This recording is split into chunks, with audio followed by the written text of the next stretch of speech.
All right, so let's talk about credibility kit. As soon as I get done with credibility kit, we're going to take a short break. Is that okay with everybody? Yes. Cool. What is a credibility kit?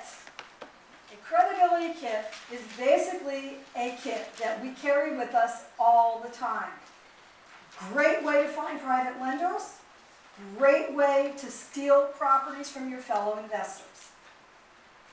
Credibility kit has a lot of information in it that proves to your seller that you are who you say you are and that you can do what you say you're going to do. So let's talk about that a little bit. Why do I need to have one? Well, one is to find some more private lenders, and another is to prove to that seller. It helps you close that deal with that seller. And if there are properties that you want to buy, you need to have a credibility kit. And I'll give you an example, quick example, because this was hilarious. I was driving down the road one day, and there were all these cars parked everywhere, and there was a sign in the middle of the yard that said, 59.9, today only, and the paint was still dripping down the sign. And it was like, argh! So I pull over and I go through the house really quickly, and it's either, once you start doing this, it's a $20,000, it's a $30,000, it's a $40,000 rehab period. You don't have to go when you're done. See, that's a gutter, and that's a screw. You don't have to do that stuff. So I went through the house very quickly, and I figured out what the rehab was. I called my appraiser really quick, and I said, hey, do me a favor, just look this up really fast and tell me what you think this thing is worth. He called me back, and I'm walking around, and he called me back like in 10 minutes. This is part of getting your team together. And so he called me back in about 10 minutes, and he told me what he thought the property was worth. So I did the numbers really quick, came up with an offer. It was a gentleman sitting in a chair, in little shorts, an old t-shirt, and raggedy looking guy, and he's sitting in this chair in the carport, and I walked up to him and I said, okay, I'm ready to make you an offer on this property, and I'd like to offer you $65,000 or whatever it was, quite a while ago. And he says, what makes me think that you can close on my property? I said, hold on one second. And I went back to my car and I got my credibility kit. I said, what would you like to know, sir? I said, here's the title company that we can use to close the deal. And her information was in there, and everything about them. And here's the private lender that I'll be borrowing the money from to buy this property. So I'm not using a bank. I'm not getting a conventional mortgage. You tell me when you want to close it. We'll get it done. And he said, I don't believe you. I want to call that guy, the private lender. I said, sure, no problem. I handed him my phone and punched the number and said, here you go, sir. And so my guys are used to getting calls like this. It's not like I'm, doing anything that's a surprise. He's like, this is Mr. Smith. I got this woman in front of me. She says her name is Kathy Kennebrook. She can buy this property. And I want $65,000 for it. Can she do that? She says she can do it. She can do it. Absolutely. I'm going to give her the money. Wow. Hangs up. Kid you not.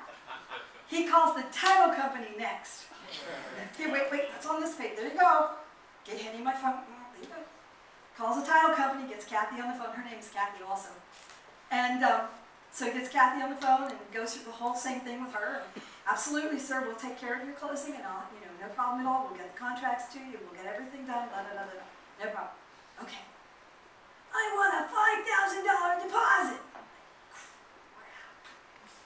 So I said, hold on one second. I got to think about that for 1 second. Let me call my lender back. Hey, he wants a $5,000 deposit. How are we going to do that? Because you're going to give him $5,000, and I'll give you $5,000 more when we're done. Oh, yeah, duh. Okay, no problem. This is like 3 or 4 or 5 years ago. This is a while ago. So, okay. And so I run back. I said, we have a deal. Well, I guess so. Okay.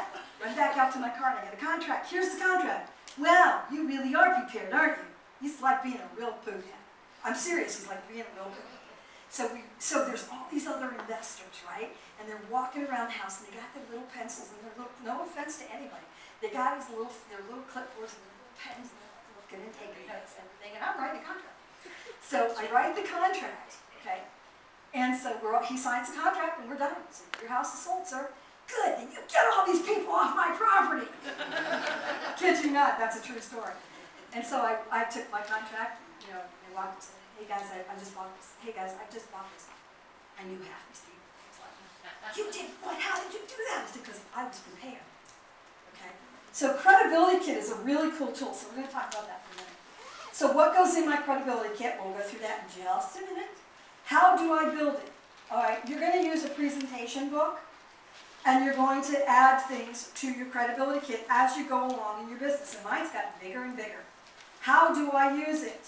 You're going to use it just the way that I just did, okay, to prove to that seller that you are who you say you are, and that you can do what you say you can do. If you're working with an out-of-state owner, I send them a very revised copy of the credibility kit. So it'll have like the title company information, the private lender's information. I might throw the appraiser's information in there for them, you know, whatever we need, you know, that kind of stuff in there so that we have that information. And 99 out of 100 they call and check on you because they don't know you from squat, okay? All right, so how will it help me to find private lenders? Well, let's talk about what goes in that credibility kit first. First thing that goes into a credibility kit is your business card. Then you want to put a mission statement in there. Kind of tell people, you know, how long you've been in business and kind of what you're about. Not, I'm wonderful and I've been doing business for 15 years and I can buy more houses than anybody else. You don't want that. You want, you know, I've been in business for 15 years. We buy, sell, and you know, create deals with sellers, and we create a win-win solution. Those kinds of things is what you want in there. An overview about you and your business. So how long you've been in business, maybe how many deals you've done, that kind of thing. Copies of ads that you're running, any articles that have been written about you, any advertorials that you've done, anything like that, you want those in there. Letters from sellers. Folks, write this down and put a big circle around it. When you are at the closing table on every single deal you do, did we have a good relationship? Did we do a good closing? Did I do exactly what I said I was going to do? Absolutely. Can you just take a minute and just write a quick note and just, you know, kind of tell me that? And you know what they're going to say? Can you write it and I'll sign it? That's what they do. And so we write it and they sign it and it goes right in that credibility kit. You want that from every single seller that you sit at that closing table with. Write that down. That is hugely important. Before and after photos of properties that you have done. So if you've like bought, you know, rehab and retail, before and after photos of that property. Photos of properties that you've wholesaled and copies of the checks with account numbers and stuff blacked. Okay, just black that out. So you have the picture of the wholesale property and the check right underneath.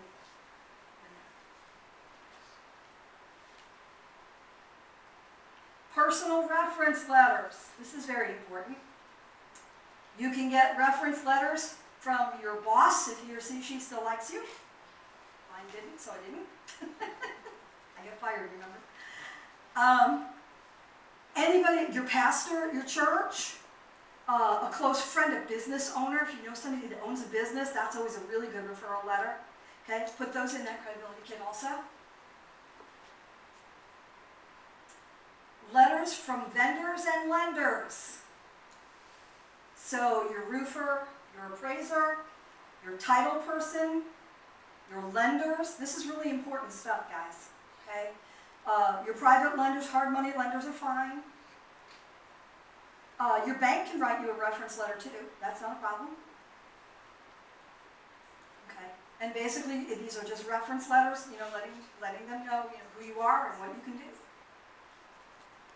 Paid off notes and mortgages. We do that too. Anytime we pay off a note or mortgage, like a private, you know, like a private mortgage or something like that, you know, just again, black, whatever, like any EIN numbers or anything like that, put copies of those in there. That's really, really good stuff.